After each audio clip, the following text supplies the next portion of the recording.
Hey everyone, hope you're all doing well. I wanted to do a video today on a bit of a smaller part, but nonetheless very important part, and that is on the sling attachment, specifically talking about the Blue Force Gear ULoop, which I've been using a lot over the past several months since switching all my slings over. And yeah, I think it works pretty great, so I wanted to talk about it a bit here and just some comparisons to other methods of attaching slings and why I have liked these so much. So this video is going to be a lot of kind of story time and backstory and comparison to other attachment methods, and it all ties into why I really ended up liking these a lot. So we'll go ahead and get started with the most common, I think, type of sling attachments, and that is the push button QDs. You see these on a lot. They're built into a bunch of handguards and all that nowadays as well. And as you can see, for example, on this Tavor here, we do have a QD push button both here in the front and in the rear. So the very first time that I first got a rifle many years ago, I was using these as well.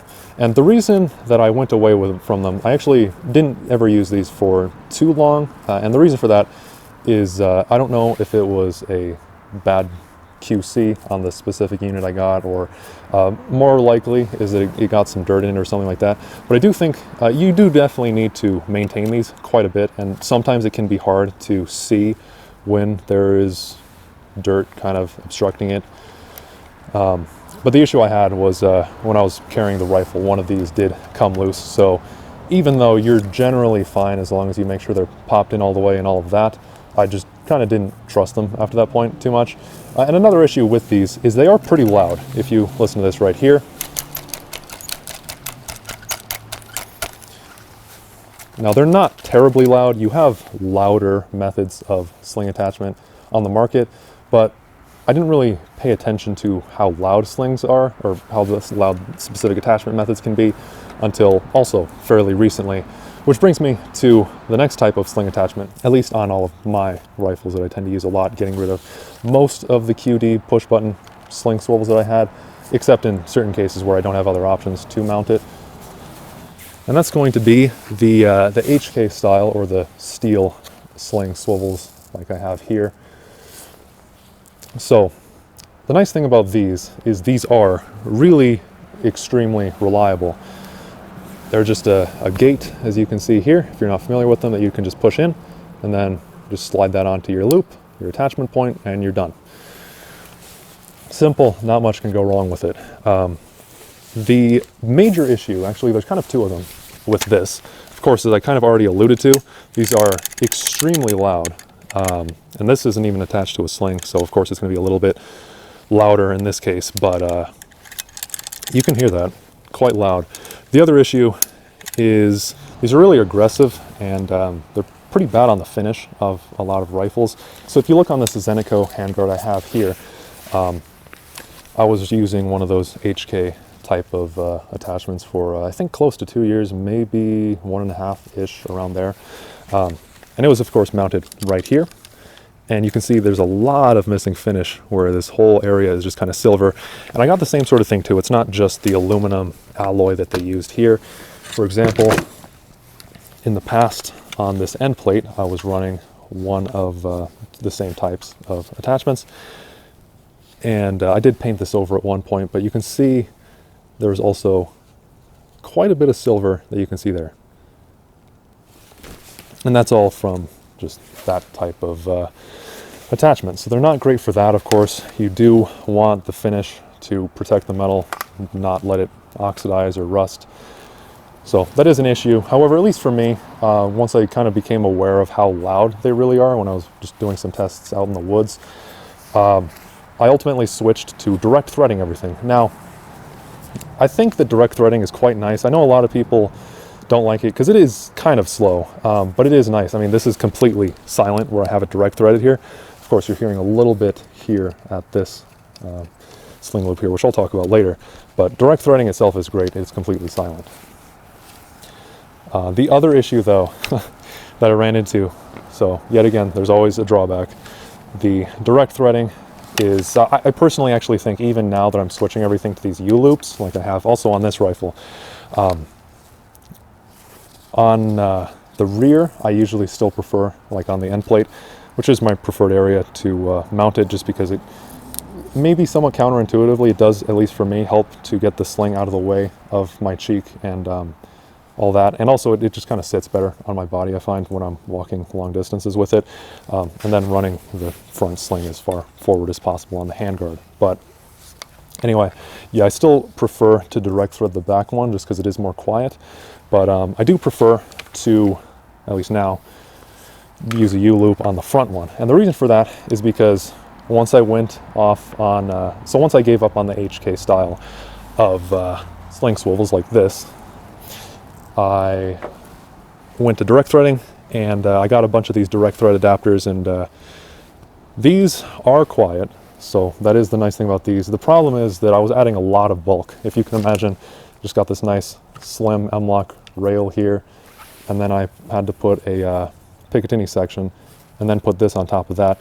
It was just a lot of extra added bulk. The main reason that I went away from it was because on my MR556, I wanted to mount the flashlight right here, and it was just kind of it was coming very close to colliding, and I was expecting, because at the time I hadn't fully set it up, but I was expecting that it would probably cause an issue with the sling not being able to come up as much as I want, because it would get snagged on the flashlight, which it doesn't have now because I switched that one as well to a U-loop. But point being, there was a lot of added bulk from trying to direct thread everything.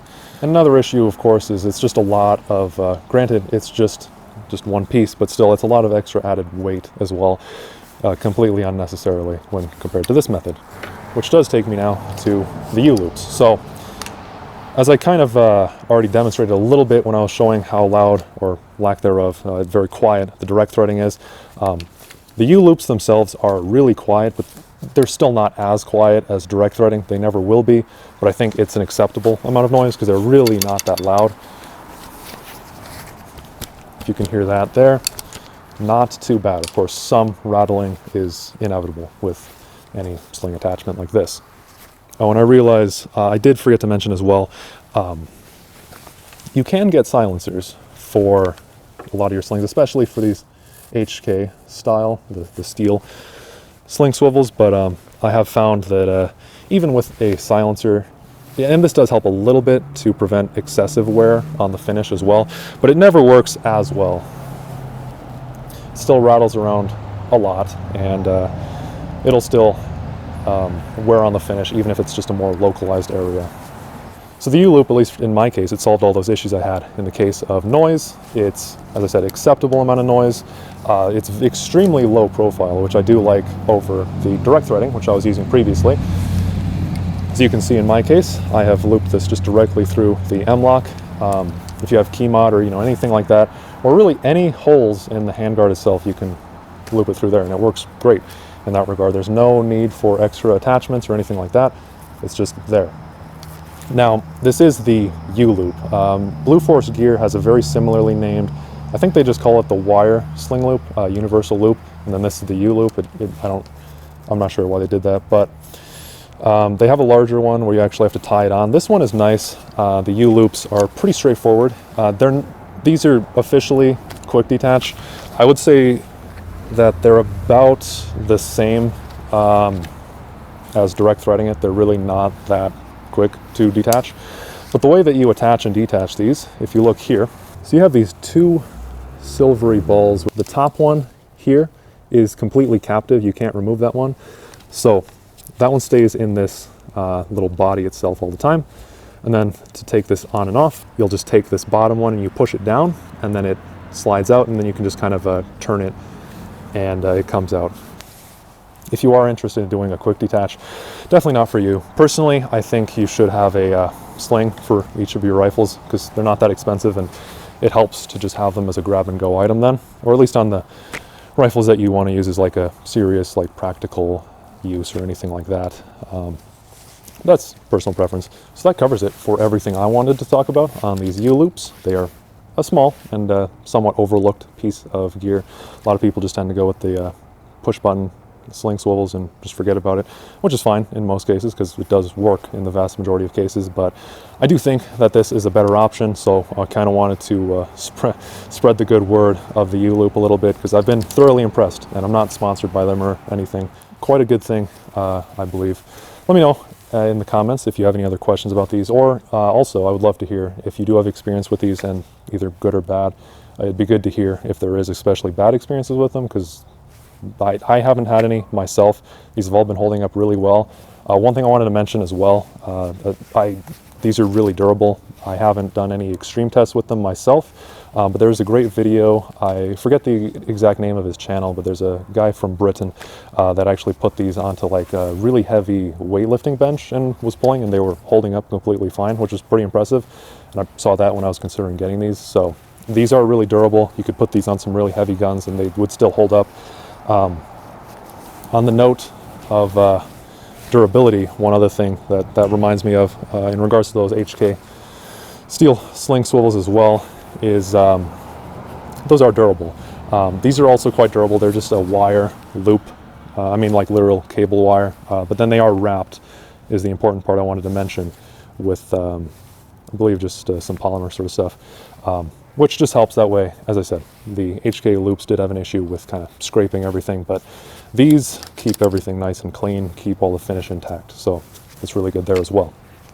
But that was now the actual last point I wanted to talk about. So thank you all for watching, especially if you got through the whole video. Always appreciate it.